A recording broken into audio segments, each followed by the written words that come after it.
소중한 나. 무한한 행복.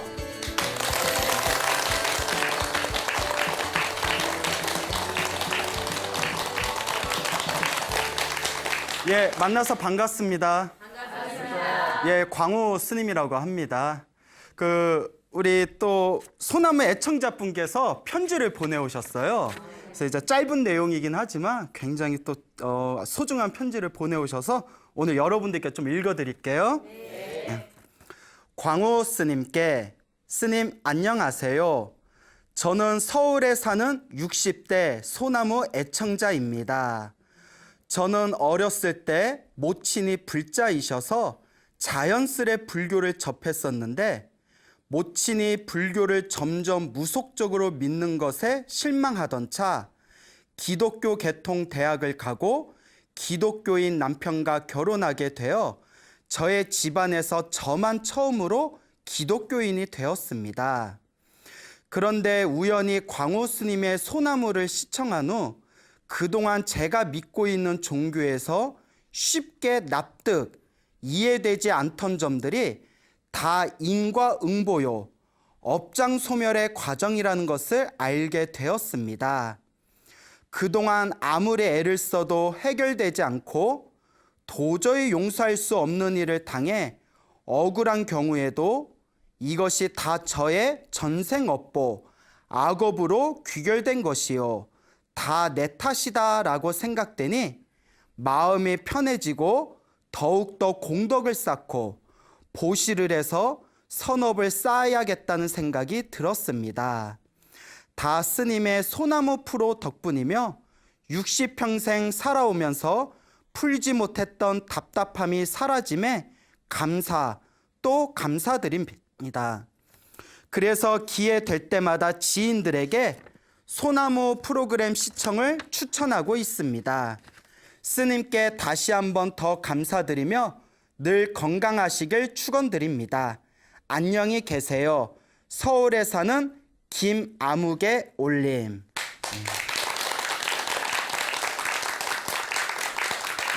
예, 어떻게 편지 내용 잘 들어보셨습니까? 예, 뭐 짧지만 아주 굵직하게 예, 자, 우리 앞에 펼쳐진 모든 일들이 다 내가 지은 전생의 업보구나라는 것을 느끼시고 또 마음의 평온함을 찾으셨다는 우리 소나무 애청자의 편지 내용이 되겠습니다. 자, 저희가 이제 소나무를 통해서 제가 여러분들께 항상 강조하던 주요한 메시지가 있습니다. 그렇죠, 여러분? 예, 내 앞에 펼쳐진 행복과 불행은 다 누가 지은 업이다? 내가 지은 업이다. 그러니까 누가 풀어야 된다? 내가 풀어야 된다. 그래서 내가 푸는 과정을 바로 업장소멸 그리고 복을 짓는 거, 이 두 가지가 제일 중요하다고 했습니다. 기도를 통해서 내가 지은 업장을 소멸하고 그리고 복과 선업과 공덕을 지어서 내 삶을 더욱더 아름답게 변화시켜 나가는 거. 결국 내가 지은 이 업장 소멸과 복과 선업과 공덕을 지은 그 복덕은 누가 받게 된다고 했죠? 예, 내 자신이 받게 된다라는 것을 그동안 소나무를 통해서 줄기차게 말씀을 드렸습니다. 그래서 이분께서 처음에는 이제 어머니 따라서 이제 불자로 이렇게 불제자로 불자의 집안에서 자라오셨다가 어머님이 너무 좀 이게 민간신앙, 약간 미신 쪽에 좀 빠져드셨나 봐요. 희한한 게 좀 우리 불자들이 그런 경향이 없잖아 있어요. 예, 특히 요새는 이제 불교대학에서 불교 공부를 경전과 불교 공부를 이제 찬찬히 하신 분들은 이제 그런 미신이라든가 불교에 대해서 헷갈리는 그런 어떤 마음이 많이 적어지고 있긴 한데 그 체계적인 불교 공부를 안 하신 분들은 그 불교와 미신을 조금 이렇게 혼동하는 경우가 있습니다. 그러니까 그런 것들을 통해서 아마 이분께서 어머님이 조금 불교를 믿는다면서 좀 미신적인 부분에 집착하는 모습을 어렸을 때 보면서 이제 좀 다른 종교를 믿다가 서양의 유일신 종교를 믿다가 또 무슨 인연이 됐는지 우리 또 BTN 소나무를 봤네요. 그죠? 예, 그것도 복이에요. 예, 그것도. 그래서 이제 부처님 가르침이 알고 보니까 참 좋다. 이제 마음의 편안함을 얻었다. 뭐 그런 내용이었던 것 같습니다. 그 부처님 경전에 보면 부처님 그 초기 경전의 아함경이나 저 남방의 이제 초기 경전인 니까야 같은 곳에 보면 2600여 년 전 부처님이 계시던 인도 사회에서도 미신이 굉장히 깊었나 봐요. 예, 미신이 굉장히 깊었나 봅니다. 우리도 우리 주변에 그런 좀 미신 같은 거 있잖아요. 예를 들어서 뭐 미신이라고 하긴 뭐하겠지만 우리들이 만들어 놓은 어떤 징크스 같은 거 있잖아요. 그 시험 때는 뭘 먹지 말아라? 미역국 먹지 말아라. 예. 그것도 사실 공부 잘하는 애들은 미역국 먹든 안 먹든 시험 잘 봐요. 동감하시죠? 꼭 이제 공부 못하는 애들이 엄마 나 밥 줘, 오늘 시험 날이야, 빨리 밥 줘. 그 엄마가 이렇게 미역국 내놓으면 나 시험 망치라고 이런 거 갖다 놔? 막 이러면 그 어떤 어머니가 그러셨대요. 시험 날에는 미역국을 먹어야 된다고. 쭉쭉 미끄러져서 합격문으로 쭉쭉 미끄러져 간다고. 그러니까 한 생각은 다른 거예요. 또 우리 합격하려면 뭘 먹는다고 하죠? 엿 먹는다고 하잖아요. 그 엿 막 이렇게 대학 거기 자기가 가고 싶은 대학 담벼락에다가 엿 붙이고 옛날에 그 엿 떼는 게 일이었다고 했잖아요. 근데 또 우리가 욕할 때 뭐 먹어라 이러죠? 뭐 엿 먹어라라는 욕이 있잖아요. 그러면 야, 엿 먹어라 하면 합격을 하라는 얘기예요? 욕을 한 거예요? 욕이에요? 합격이에요? 그러니까 생각하기 나름이라니까요. 뭐 엿 먹는다고 뭐 그게 뭐 합격되는 것도 아니고 뭐 안 될 게 뭐 되고 될 게 안 되고 다 우리 마음이 만든 이제 미신이라는 거죠. 또 불자들이 간혹 많이 질문하는 이제 미신이라고 해도 될지 모르겠는데 이제 좀 미혹한 믿음 중에 하나가 스님 기도를 할 때 뭐 밤에 기도하면 안 된다면서요. 뭐 예를 들어 어떤 분이 스님 제가 금강경을 너무 좋아하는데 제가 직장 생활이 너무 바빠가지고 그 금강경을 독송하려면 집에 와서 씻고 뒷정리 다 한 뒤에 밤에 금강경을 독송하는데 같이 절에 다니는 어떤 분이 밤에 금강경 독송하면 큰일 난다고 하는데 불안해서 금강경을 못 읽겠다고 어떻게 하면 좋겠냐고. 그래서 제가 그랬어요. 그 오래전 일이거든요. 혹시 BTN 보신 적 있나요? 예, 본 적 있다고 해서 12시 넘어서 BTN 틀어본 적 있냐고. 아니요 했더니 12시 넘어서 BTN 틀어보면 금강경 독송 나온다고. 보신 적 있나요? 예, 심야 방송 때 금강경 독송 막 나오거든요. 그러면 뭐 그 BTN 벌써 망했나? 예? 그렇잖아요. 밤에 금강경 독송하면 안 된다. 그런 건 잘못된 거라고. 그래서 제가 하는 얘기가 부처님 기도는 아침에 하면 아침에 하는 대로 좋고 낮에 하면 낮에 하는 대로 좋고 밤에 하면 밤에 하는 대로 좋다고. 부처님 기도는 언제 하든 다 좋은 거니까 그냥 하시라고. 그렇지 않습니까? 내 마음이 중요한 거죠. 또 어떤 분은 또 이런 질문을 하세요. 선생님 기도를 할 때 동쪽을 보고 해요? 서쪽을 보고 해요? 남쪽을 보고 해요? 북쪽을 보고 해요? 그래서 그 어느 쪽을 보고 해야 됩니까? 해가지고 동쪽에는 동쪽에 부처님이 계시고 남쪽에는 남쪽에 부처님이 계시고 북쪽에는 북쪽에 부처님이 계시고 동서남북에 다 부처님이 계시니까 어딜 보고 하든 된다 안 된다? 된다. 그러니까 그냥 편하게 해라. 이렇게 제가 또 말씀을 드렸습니다. 참 이런 것들이 중요해요. 그렇죠? 그리고 우리 막 또 절에서 막 팥 뿌리는 거 있잖아요. 뭐 동지 때 뭐 팥 뿌려야 뭐 그게 이제 민간 신앙이죠. 뭐 인도 불교나 부처님 경전에나 팥 뿌리란 말 있어요, 없어요? 없죠. 동지에 이제 팥 뿌리는 거는 여러 설이 있어요. 뭐 그 역귀 귀신이 있는데 귀신이 이제 붉은 색깔을 싫어해가지고 뭐 팥을 뿌린다. 팥이 이제 피 색깔 붉은 색깔이잖아요. 그런 얘기도 있고 뭐 또 뭐 귀신이 있었는데 살아생전에 팥을 싫어했다. 그래서 뭐 팥을 뿌린다라는 설도 있고 많은 설이 있어요.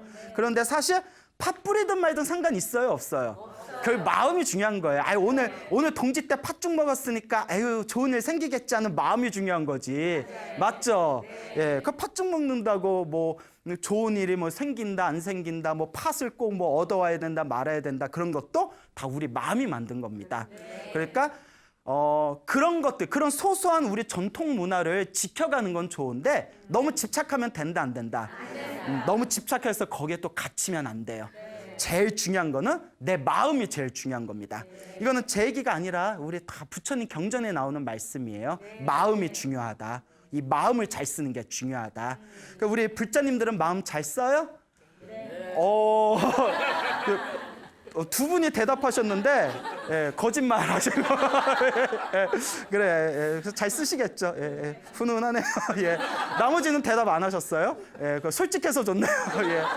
그래요. 마음을 잘 쓴다는 게 참 어렵습니다. 그렇죠? 그러니까 우리 불자분들은 불교 공부를 좀 많이 하셔야 됩니다. 집 근처에 불교 대학이 있으면 좀 불교 대학 다니시고, 그리고 경전 공부할 수 있으면 경전 공부를 하면서 어떤 게 진짜 부처님의 가르침인지, 어떤 게 이제 삿된 믿음, 미신인지를 똑바로 분간하면서 우리가 올바르게 불법을 배울 수 있도록 자꾸 노력을 하셔야 됩니다. 자, 그래서 스님, 우리 불교대학 좀 근처에, 전 지방에 살아서 불교대학에서 공부하기가 좀 힘들어요. 저희는 좀 조그만 시골 지방이라서 불교대학이 없습니다. 어디 경전 공부할 만한 큰 사찰이 없습니다 하면 걱정하지 마세요. 무엇을 보시면 돼요? 그렇죠. 눈치 빠른 사람. BTM 바로 나오시네. 나머지 관심 없죠? TV만, 불교 TV만 탁 틀면 불교 TV에서 큰 스님들 법문 줄줄 나오지 않습니까? 얼마나 좋아요. 얼마나 좋아요. 그러니까 우리가 조금만 관심을 가지면 얼마든지 불교 공부할 수 있는 여건이 자리 잡혀져 있다. 그리고 수많은 부처님의 가르침의 핵심은 결국은 이 마음의 핵심이다. 이 마음을 잘못 써버리면 미신이 되는 거고, 이 마음을 잘 쓰는 것이 바로 부처님의 정법으로 나아가는 것이다. 그러면 우리가 어떻게 해야 마음을 잘 쓰는 건가? 또 이것도 중요하겠죠. 그러니까 공부해야 된다는 거예요. 그렇죠? 그러니까 공부해야 된다는 겁니다. 그러니까 자꾸 공부를 하고 수행을 해서 부처님이 말씀하신 공부, 마음 잘 쓰는 법을 우리가 잘 공부해 봅시다. 그 부처님 당시에 있었던 일이에요. 그 어느 바라문이 있었습니다. 이 바라문은 이제 인도에 있는 사성 계급 중에서 이제 가장 높은 위치에 있는 계급을 브라만 계급이라고 하죠. 이 바라문이 문득 이런 생각을 일으킵니다. 요새 석가모니 부처님이란 분이 세상에 출현하셔서 중생들에게 이익에 대해서 말씀하시는데, 이익이요, 좋은 일, 이익이 되는 일에 대해서 말씀하시는데, 부처님은 손해보는 것도 알고 계실까? 그러니까 이익에 대한 것만 말씀하시는데 손해에 대해서도 알고 계시는 걸까? 이런 의문이 일어납니다. 그래서 이제 부처님을 찾아가요. 다 부처님을 찾아가요. 옛날에는 아무나 부처님 찾아갔었나 봐요. 그렇죠. 지금은 우리 부처님 뵙고 싶어도 절에 가면 말 없는 이제 불상이 이렇게 놓여 있잖아요. 2600년 전 사람들은, 인도 사람들 참 행복했을 거예요. 그러니까 시장에서 밥 먹다 부처님 지나가는 것도 보고, 그럼 가서 질문도 할 수 있고. 그래서 이제 부처님한테 찾아가서 이 바라문이, 부처님께서는 많은 사람들에게 이익에 대해서 설하고 계십니다. 혹시 손해에 대해서도 알고 있습니까? 뭐 손해보험 뭐 이런 거 있잖아요. 손해에 대해서도 알고 계십니까? 하니까 부처님께서 그 바라문의 마음을 싹 살펴보십니다. 부처님의 경전을 보면 부처님이 중생들에게 법을 설하실 때 항상 그 중생들 수준에 맞춰서 설하셨대요. 그러니까 유치원 수준이면 유치원 수준에 맞게, 초등학생이면 초등학생, 대학생이면 대학생 수준에 맞게 법문을 설하십니다. 그 경전을 보면 차이가 엄청 커요. 어떤 거는 부처님께서 되게 싱거운 얘기를 하시네? 라는 그런 좀 무미건조한 법문도 있고, 어떤 거는 너무 어려워가지고 봐도 무슨 말인가 이해가 안 되는 그런 엄청난 법문을 하신 것도 있고, 그러니까 중생 수준에 맞춰서 법문을 하신 겁니다. 그러니까 바라문의 수준을 보니까 바라문의 수준이 높지를 않아요. 그러니까 부처님이 딱 그 수준에 맞춰서 뭐라고 하셨냐면, 부처는 손해에 대해서 알고 있다. 이와 같은 짓을 하면 손해를 볼 것이다. 그래서 이제 첫째가 해가 뜰 때까지 잠을 자고 게으른 거. 찔리죠? 오늘 몇 시에 일어났어요? 자, 해가 뜰 때까지 이제 잠을 자고 게으른 거. 둘째는 늦은 달밤이 뜰 때까지 돌아다니고 사치스러운 거. 그렇죠? 그 다음에 세 번째가 남의 여자와 간통하는 거. 그 불교에서는 바람 피는 거에 대해서 굉장히 큰 업보를 짓는 거라고 가르칩니다. 그래서 이제 그 이혼하는 거에 대해서는 불교가 크게 반대를 안 하는데, 배우자가 있는 상태에서 바람 피는 거는 무거운 업보를 짓는 거래요. 부부의 믿음을 저버리는 것이기 때문에. 그래서 이와 같이 늦게까지 잠을 자고 게으르고, 또 달밤에 늦게까지 돌아다니고 사치스럽고, 그리고 남의 여자와 간통하는 거, 이것이 바로 손해보는 법이다. 우리가 들으면 별로 대단한 내용은 아니잖아요. 다 아는 내용이잖아요. 근데 바라문은 그 얘기를 딱 듣고 이제 자기 수준에 맞는 거예요. 아우, 훌륭하십니다. 훌륭하십니다. 부처님이시여. 저도 그렇게 생각합니다. 부처님이 말씀하신 그 가르침이 손해보는 방법입니다. 이렇게 이제 부처님께 말씀을 드립니다. 자, 그러면서 부처님께서 가만히 그 바라문의 마음을 살펴본 뒤에 이제 그 바라문에게 질문을 던지십니다. 근데 바라문이요, 그대는 직업이 무엇인고, 그대는 무엇을 하면서 먹고 사느냐. 부처님이 이미 다 아시지만 알면서 물어보신 거예요. 그러니까 바라문이 뭐라고 하냐면, 저는 타짜입니다 이래요. 노름꾼. 예, 전문 노름꾼을 타짜라고 하잖아요. 영화 안 보셨어요? 자, 하여튼 저는 노름꾼, 전문 노름꾼입니다. 타짜입니다. 그 부처님께서 그대가 노름을 하면 이길 때가 더 많냐, 질 때가 더 많냐, 이기느냐, 지느냐라고 질문을 던지니까 그 이제 노름꾼의 바라문이 이길 때도 있고 질 때도 있습니다. 예? 그때 일정하지 않습니다. 이길 때도 있고 질 때도 있습니다. 그 부처님께서 다음과 같이 얘기하십니다. 아주 유명한 말씀을 남기시죠. 남을 이기는 것은 중요하지 않다. 자기 자신을 이기는 것이 가장 고귀한 승리이다. 자기 자신을 이기는 자야말로 그 누구도 자기를 패배시킬 수 없다라고 유명한 말씀을 남기시죠. 자기 자신을 이기는 게 가장 중요하다는 거예요. 부처님이 세상을 떠나시고 나서 오랜 시간이 지난 뒤에 어느 왕이 있었습니다. 조그만 나라의 왕이었는데 타고난 지혜와 용기로 이제 전쟁을 일으켜가지고 자기네 나라보다 그 조그만 나라의 왕의 나라보다 훨씬 더 큰 강대국들을 차례차례 무너뜨립니다. 그리고 이제 그 세상을 통일하게 돼요. 근데 이 왕이 이제 세상을 통일하니까 이제 무료함에 빠진 거예요. 그러다 보니까 이제 술과 여자와 권력과 명예에 빠지고 더 이상 이제 자기가 사랑하던 수많은 부하들의 그런 의견에 귀를 기울이질 않습니다. 그리고 그런 지독한 교만함과 오만함에 빠져들어가지고 그런 피폐한 삶을 살고 난 뒤에 얼마 지나지 않아서 허무하게 세상을 떠나게 됩니다. 그러면서 그 왕이 허무하게 세상을 떠나면서 참으로 후회된다. 참으로 후회된다. 이 세상을 내가 다 통일을 했지만 죽을 때는 내가 통일한 흙의 한 줌도 가져가질 못하는구나 하면서 허무해하면서 세상을 떠났다고 합니다.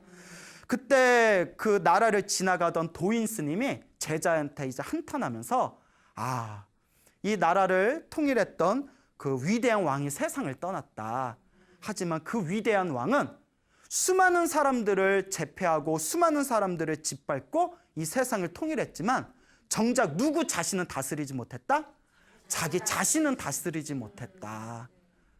그렇게 해서까지 왕이 돼봤자 결국 다음 생에는 무거운 업보가 기다릴 것이다. 어찌 비록 세상에선 위대한 왕이라고 추앙받을지는 모르겠지만 진리의 눈에서 볼 때는 어찌 그 사람을 위대하다고 말할 수 있겠느냐. 참으로 안타깝다라는 그런 이야기가 전해지고 있습니다. 예, 우리도 그와 같아요. 우리도 살아가다 보면 여러분들 살다 보면 뭐 이길 때도 있고 질 때도 있죠. 뭐 시합을 하든 경기를 하든 장사를 하든 공부를 하든 이길 때도 있고 질 때도 있지 않습니까? 근데 가만히 스스로를 돌아보면 항상 나는 내 자신한테 졌던 것 같아요. 예. 에이, 조금만 더 먹자. 이렇게 과식하고, 에이, 조금만 더 자자 하다 늦잠 자. 그렇죠. 이제 공부해야 되는데, 조금만 더 쉬자. 조금만 더 놀자. 그렇죠, 여러분. 예. 그래서 이게 다 남 얘기가 아니에요. 그래서 그 우리 주변에서 성공하는 사람들의 특징들을 보면 자기 절제 관리가 굉장히 뛰어나답니다. 자기 관리가 굉장히 뛰어나대요. 그래서 가끔 우리 주변에 막 그 개천에서 용 나듯이 엄청나게 성공한 사람들 보면 흔히 그런 얘기 하잖아요. 저 사람 자기 관리하는 거 보면 바늘로 살을 찔러도 피 한 방울 안 나올 것 같아. 정말 독종이야, 독해. 이런 사람들 주변에 있지 않습니까? 그렇지만 자기 관리를 하는 것도 자기 자신을 이기는 거지만 불교에서는 자기를 절제하는 것보다 또 한 걸음 더 중요한 게 있답니다. 내가 아끼는 걸 남에게 베풀 수 있는 거. 그러니까 내가 얻고 싶은 욕망을 얻기 위해서 자기 절제하고 자기 관리하는 것도 대단하지만 그는 하수라는 거예요. 한 걸음 더 나아가서 사람들이 내가 원하는 욕망을 이루기 위해서 스스로를 절제하고 관리하는 것은 많은 사람들이 할 수 있거든요. 하지만 내가 아끼는 걸 누군가에게 베푸는 건 굉장히 어려운 일이랍니다. 정말 자기를 다스리는 것은 내가 아끼고 집착하는 것도 놓아버릴 때 진짜 자기를 다스리는 것이다 라고 불교에서는 이야기합니다. 그러니까 자기 절제와 자기 관리라는 의미와 불교에서 말하는 자기 자신을 이긴다는 것에는 미묘한 뉘앙스의 차이가 있습니다. 불교는 조금 더 수행적인 관점에서 바라보는 것이죠. 그래서 우리가 기도를 하고 수행을 할 때에도 우리 많은 불자분들이 그런 유혹에 많이 이제 떨어질 때가 있어요. 기도할 때에도 만약에 108배 절하는 게 그렇게 건강에 좋고 업장소멸에 좋다는데 나는 이제 100일 동안 하루도 안 빼지고 100일 동안 하루 108배 100일 기도해야지 이런 생각을 하고 처음 일주일 한 달까지는 열심히 하다가 100일이면 3개월 되잖아요. 한 달 넘어가면 막 몸 피곤하면 어떤 마음 들어요? 오늘 쉴까? 오늘 아니야 내가 이러면 안 돼. 내가 나한테 지면 안 돼. 그리고 막 절하려다가 오늘 또 그냥 쉴까? 근데 하루 쉬면 어떻게 될까요? 이틀 쉬고요. 이틀 쉬면 3일 쉬고 3일 쉬면 일주일 쉬고 일주일 쉬면 한 달 쉬어요. 그러니까 나중에 정신 차려서 다시 절하려고 하면 또 무릎이 아파와. 예? 내가 또 무릎 안 했고 남 얘기 같지 않죠. 예, 또 매일매일 우리가 기도를 할 때마다 그런 유혹에 빠질 때가 있습니다. 그래서 자기 자신을 이긴다는 거. 그리고 우리가 부처님께서 말씀하신 육바라밀 있지 않습니까?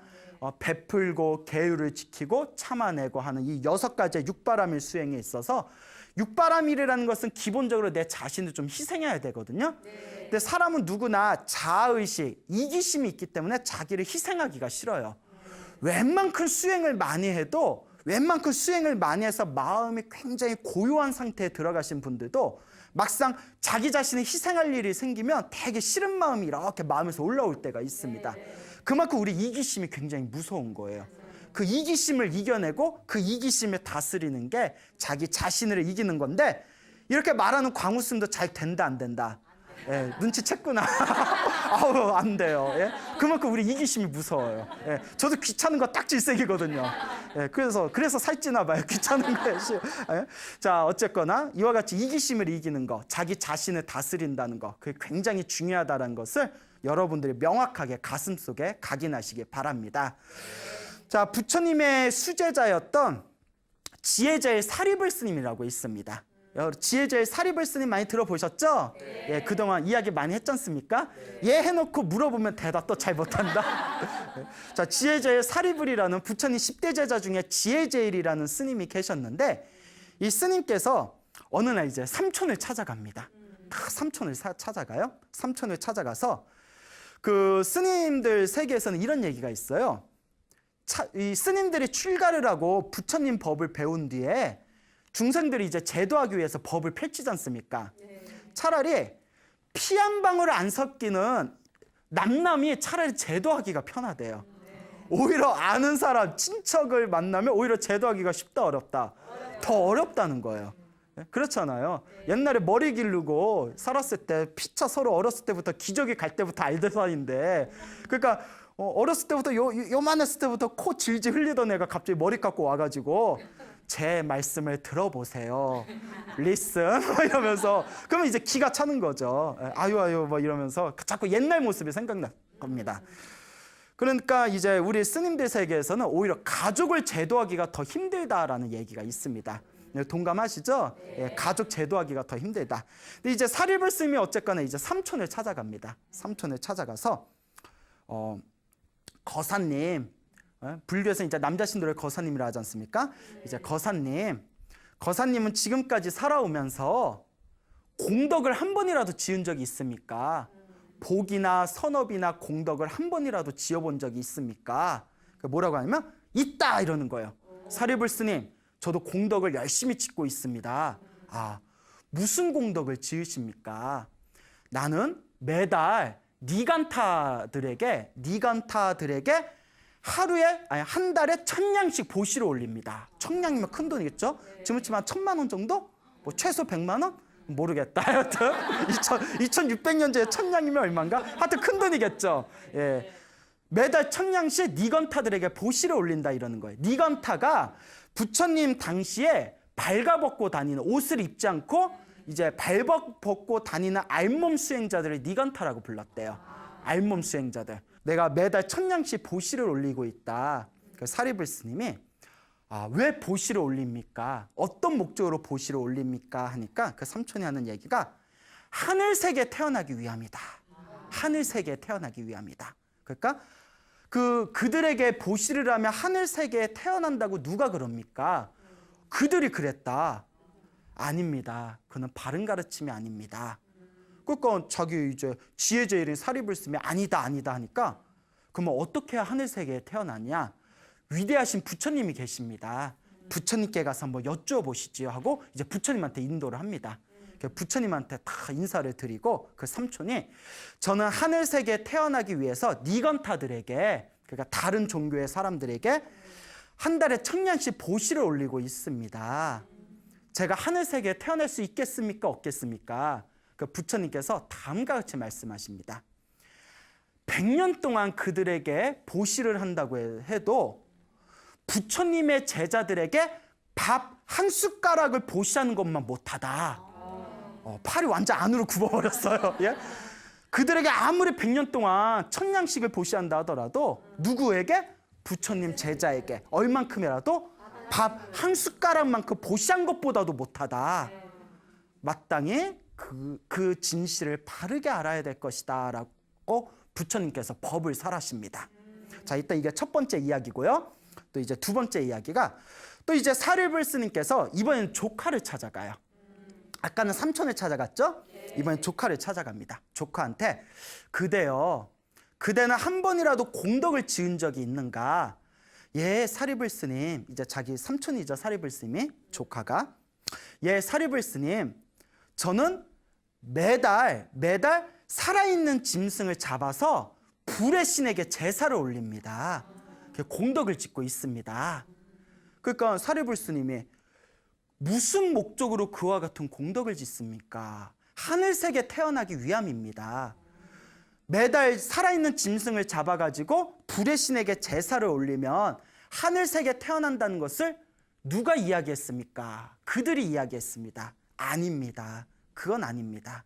마땅히 위대하신 부처님을 찾아가서 그 법문을 청하십시오라고 이제 자기 조카를 데려가서 부처님께 이제 질문을 던지도록 합니다. 그러니까 부처님께서 그 질문을 딱 이렇게 들으신 뒤에 매달 살아있는 짐승을 죽여서 불의 신에게 제사를 올리는 것은 아무런 공덕이 없다.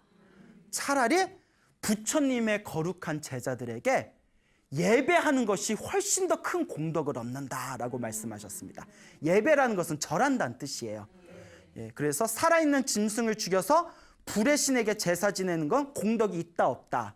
없다. 차라리 누구에게? 부처님의 제자들에게 무엇을 올리는 게 낫다? 예배를 올리는 게 낫다라고 이제 이야기를 하죠. 그 다음에 이제 사리불 스님이, 이거 이제 또 두 번째 얘기고요. 사리불 스님이 이제 마지막으로 자기하고 친했던 속가 친구를 찾아갑니다. 세속의 친구를 찾아가요. 근데 친구를 찾아가서 그대는 한 번이라도 공덕을 지은 적이 있는가? 나도 공덕을 열심히 짓고 있습니다. 사리불 스님. 무슨 공덕을 짓는가? 제가 한 번씩 수많은 짐승들을 죽여서 제사를 올립니다. 그 제사를 희생제라고 하거든요. 희생양 하는 표현 알죠? 희생양. 예. 양을 잡아서 희생 제사에 올리는 거예요. 그래서 희생양. 그래서 수많은 짐승들을 한 번씩 왕창 죽여서 그걸로 희생 제사를 지냅니다. 그러니까 사리불 스님이 그렇게 제사를 지내는 이유가 어디에 있습니까? 하늘세계에 태어나기 위함입니다. 그렇게 제사를 지내면 하늘세계에 태어난다는 것을 누가 이야기했습니까? 그들이 이야기했습니다. 아닙니다. 그건 절대 바른 가르침이 아닙니다. 부처님께 찾아가서 법을 청하십시오라고 이야기를 합니다. 그래서 부처님께 가서 똑같은 질문을 올리게 됩니다. 그 사리불 스님의 친구가. 그 부처님께서 그 이야기를 다 듣고 그거는 절대 바른 가르침이 아니다. 수많은 짐승을 죽여서 희생해서 제사를 지내는 의식은 오히려 무거운 업보를 짓는다. 차라리 부처님의 제자를 한 번 더 공경하는 것보다도 못한다. 라고 부처님께서 신신당부하는 이야기가 나옵니다. 그러니까 이 사리불 스님이 3명을 찾아가게 되죠. 사리불 스님의 삼촌, 그쵸? 그 다음에 조카, 안 잊어먹었어요? 그 다음에 친구를 찾아갑니다. 그래서 첫 번째 삼촌을 찾아갔을 때는 니건타들에게 한 달에 1000냥씩 이제 보시를 올린다. 그리고 두 번째 이제 조카를 찾아갔을 때는 매달 짐승 하나를 죽여서 불의 신에게 제사를 지낸다. 그랬죠. 그다음에 세 번째 친구를 찾아갔을 때는 한 번씩 수많은 짐승들을 죽여서 희생제를 올린다. 자, 이와 같은 이야기를 듣고 이제 사리불 스님이 그들을 제도하기 위해서 부처님께 이제 그 법을 이끌어주는 그런 내용들이 싹 펼쳐지게 됩니다.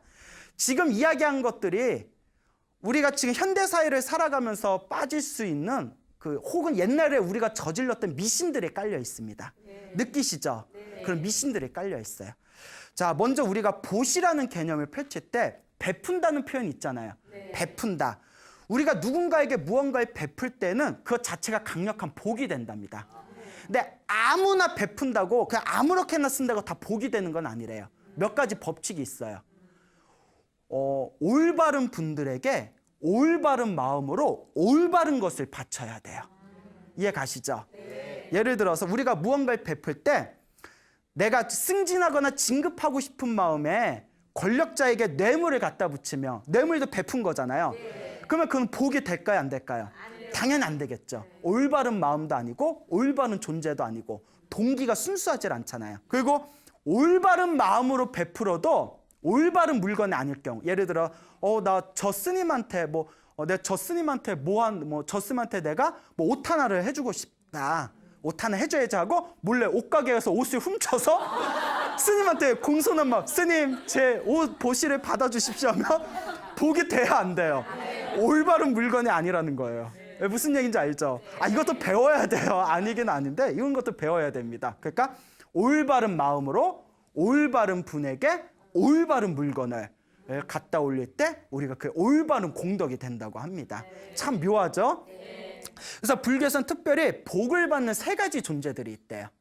첫째가 이제 수행하는 스님들, 깨달음을 얻으신 부처님과 수행하는 스님들, 그리고 수행을 하는 수행자들, 그 수행자들에게 이제 공양을 올릴 때 큰 복을 받는답니다. 그 불교가 굉장히 쿨한 게 꼭 스님이 아니더라도 도덕적이고 윤리를 잘 지키고 계율을 잘 지키는 청정한 수행자라면 꼭 불교의 스님이 아니더라도 복을 받긴 받는데요. 대단하죠, 불교가.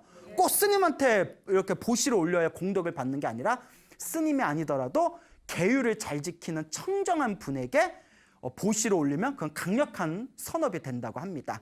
그렇지만 수행자들 중에서도 누구에게 복을 올릴 때?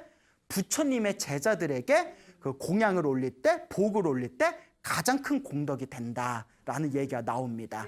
그 다음에 두 번째가 나를 낳아주신 부모님이나 나를 키워주신 스승님께 보시했을 때 또 큰 복이 된답니다. 그 다음에 이제 세 번째가 외롭고 힘들고 괴로운 사람들한테 이제 보시할 때 큰 복을 얻게 된다고 합니다. 이제 3가지 한번 볼까요? 첫째가 누구라고 했죠? 수행자들에게 보시를 올릴 때. 수행자들 중에서도 또 누구? 부처님의 제자들이 가장 큰 복을 얻을 수 있다. 두 번째가 나를 낳아주신 부모님이나 나를 잘 키워주신 스승님께 보시할 때. 그 다음에 세 번째가 가난하고 외로운 사람들에게 베풀었을 때 큰 복이 된다고 합니다. 그런데 잘못된 사고방식과 올바르지 못한 종교 생활을 하는 사람한테 보시하면 그 복이 크지 않대요. 무슨 말인지 알겠죠? 그러니까 우리 세상에는 수많은 종교가 있지 않습니까? 근데 종교 중에서도 올바르고 윤리적이고 훌륭한 종교도 있지만 보면 굉장히 좀 저급한 종교들도 있지 않습니까? 막 사이비 종교 같은 거. 그러니까 올바른 종교를 믿는 훌륭한 종교인에게 보시했을 때는 분명히 복이 있지만 사이비 종교에게 보시했을 때는 복을 얻는다, 못 얻는다? 못 얻는 거예요. 그래서 부처님께서 말씀하시기를 그 니건타들에게 100년 동안 보시하느니 차라리 누구에게? 부처님의 제자들에게 무엇을? 밥 한 숟가락을 보시하는 공덕이 차라리 더 크다라고 하신 겁니다. 그러니까 올바른 마음으로 올바른 물건을 갖고 올바른 분에게 보시할 때 그 공덕이 더 크다는 것을 부처님께서 강조하신 것이죠. 이런 내용을 보면 경전에 자주 나옵니다. 그래서 우리가 스님 밥 한 그릇 그 밥 먹다가 그 밥 한 숟가락 그 스님한테 보시했다고 뭐 공덕이 크겠어요? 이런 마음을 우리도 일으킬 수 있지 않습니까? 그 소나무에서도 누누이 얘기했고 경전에서도 누누이 얘기했지만 우리가 마음을 순수하고 정성스러운 마음을 일으키는 게 가장 중요하다고 합니다. 그래서 아까 오늘 소나무 시작할 때 서두에도 말씀드렸지만 부처님 말씀에 가장 중요한 것이 바로 요 마음자리라고 했지 않습니까? 아무리 자그마한 거라도 내가 정성스러운 마음으로 내가 공양을 올렸을 때 그 공덕이 엄청나게 크다는 거예요. 그래서 우리 부처님의 그 불교설화에 보면 어느 신도분이 이렇게 이제 그 마을에 이제 계시면서 날씨가 너무 더우니까 밖에 나와서 바람을 쐬고 있었대요. 이렇게 이제 바람을 쐬고 있었는데 그때 이제 스님들이 이렇게 길을 걷고 있다가 날씨가 너무 더워가지고 그 마을 그늘가에서 스님들이 앉아서 쉬고 있었답니다. 그 할머니가 스님들이 이렇게 땀을 흘리면서 앉아 있는 거 보니까 마음에 애린 거예요. 그러니까 이제 할머니가 뭐 줄 게 없는 거예요. 아유 뭐 드릴 게 없나 뭐 이러다가 뭐 줄 게 없으니까 스님들이 목이 말라 날씨가 더우니까 물이나 한 잔 떠드리자 해가지고 우물가에 가서 우물에 있는 물을 떠다가 스님들한테 이렇게 물을 이렇게 공양 올렸대요. 스님들 그 물을 이렇게 시원하게 드셨답니다. 근데 이제 중요한 게 있어요. 그 물이 할머니 물은 아니잖아요. 그렇잖아요. 그 우물에 있는 거 그냥 우물에서 물 하나 떠가지고 공양 올린 거잖아요. 그런데 보잘것없는 그냥 우물가에 있는 물 한 컵 떠서 스님들께 공양 올렸을 뿐인데 그 공덕으로 할머니가 죽어서 하늘세계 천상에 태어납니다. 물 한 번 돌린 걸로. 자, 이걸 제가 항상 이렇게 얘기하죠. 가성비 대박이라고. 예? 야, 물 한 번 올렸는데 하늘세계 태어나. 야, 대단하죠. 마음이 중요하다는 거예요. 그 정성스러운 마음. 우리 같으면 스님들 땀 흘리고 막 이렇게 앉아 있으면 막 이게 아유 저 스님들 물 한 컵 떠드릴까? 라는 마음 생길 수도 있지만 또 한편으로는 뭐 스님들이 손이 없어 발이 없어 뭐 나보다 젊은데 알아서 떠다 먹겠지 뭐 이럴 수도 있잖아요. 예? 그 예를 들어 뭐 스님이 지나가다 목이 말라서 앉아 있는 할머니 노보살님께 할머니 목이 말라서 그런데 물 한 잔 먹을 수 있을까요? 하면 할머니가 아유 우리 스님하고 정성스럽게 물 주시는 분도 있을 거고 저 있을까 떠다 드셔 이런 분도 있을 거고 그 마음 차이가 중요하다는 거예요. 그러니까 그 공경하는 마음 그 부처님의 제자라는 이유만으로 부처님을 생각하고 스님을 생각하면서 공경하는 마음으로 그 물 한 모금 그냥 물 한 컵 떠다 드렸는데 그 공덕이 천상에 태어나는 복이 되었다. 이래서 제가 불교를 좋아해요. 여러분 불교에서는 하늘세계 태어난 게 별로 어렵지 않아요. 예?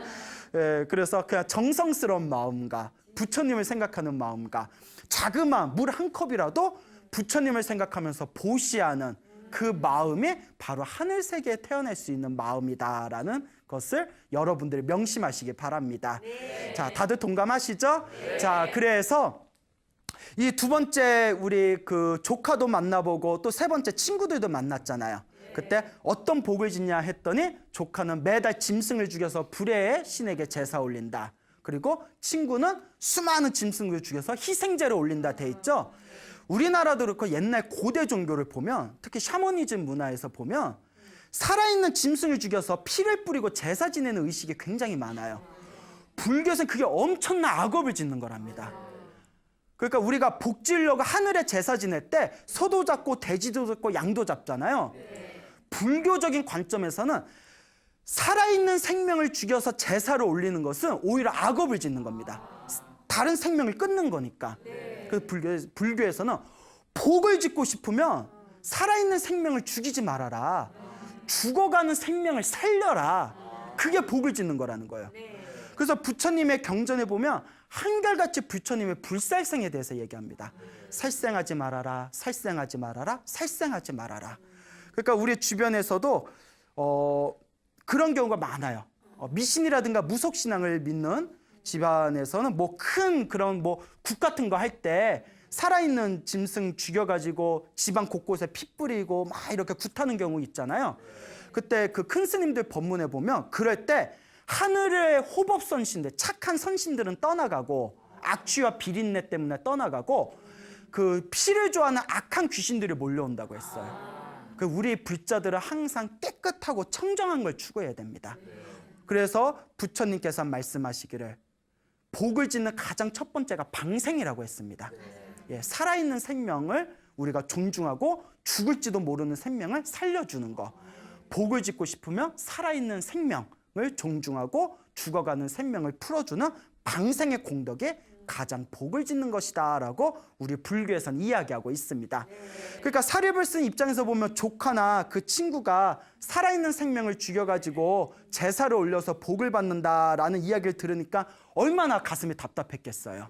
그래서 그나마 그 분들은 전생에 좋은 인연이 있어서 사립을 쓴과 같은 선지식을 만나 부처님의 바른 법을 믿게 되었으니 그것도 바로 자기 복입니다. 이와 같이 우리가 살아가다 보면 나는 복을 짓고 선업을 짓고 공덕을 지으려다가 미혹되고 어리석으면 복 지으려다가 복을 까먹는 경우가 있어요. 그렇기 때문에 복을 지으려면 무엇보다 불교를 바르게 공부하고 또 바르게 부처님의 가르침을 이해해야 됩니다. 부처님의 가르침의 바른 이해 속에서 내가 어떻게 복을 지어야 되는지, 내가 어떻게 선업을 지어야 되는지, 내가 어떻게 공덕을 지어야 되는지를 또렷하게 우리가 알아채 나갈 수가 있다라는 것을 명심하시기 바랍니다. 그래서 오늘 4가지 이야기를 드렸는데요. 첫 번째가 바람, 그 노름꾼 바람문이 부처님을 찾아왔을 때 부처님이 자기 자신을 이기는 것이 가장 고귀한 승리이다. 그리고 두 번째 이야기가 사리불 스님이 삼촌을 만나서 그 니건타들에게 매달 1000냥씩 보시하는 것보다 차라리 부처님의 제자들에게 밥 한 숟가락을 공양하는 게 더 공덕이 크다.